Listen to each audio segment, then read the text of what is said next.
ସତ୍ୟବାଣୀ। ଭୁଲ କାର୍ଯ୍ୟ କରିବାକୁ ହେଲେ ସବୁବେଳେ ଅଡ଼ୁଆକୁ ସାମ୍ନା କରିବାକୁ ପଡ଼ିଥାଏ। ଅନ୍ୟକୁ ଅତି ସହଜରେ ବିଶ୍ୱାସ କର ନାହିଁ। ଜୀବନ ଈଶ୍ୱରଙ୍କ ଦ୍ୱାରା ପ୍ରାପ୍ତ ଏକ ବହୁମୂଲ୍ୟ ଉପହାର।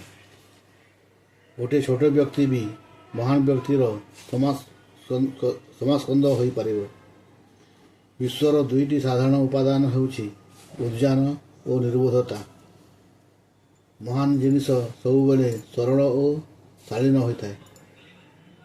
ଧୈର୍ଯ୍ୟ ଓ ସମୟ ହେଉଛି ସବୁଠାରୁ ଶକ୍ତିଶାଳୀ ଓ ଯୋଦ୍ଧା। ସବୁଠାରୁ ବଡ଼ ସତ୍ୟ ହେଉଛି ସରଳତା। ଅନ୍ୟର ସେବା ହେଉଛି ମଣିଷର ପ୍ରକୃତ ଧର୍ମ।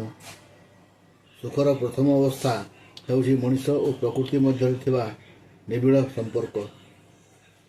ନିଶା ଜୀବନରେ ବତାସ ଭଳି କାର୍ଯ୍ୟ କରେ। ଅଳ୍ପ ଶିକ୍ଷା ଭୟଙ୍କରୀ ହୋଇଥାଏ।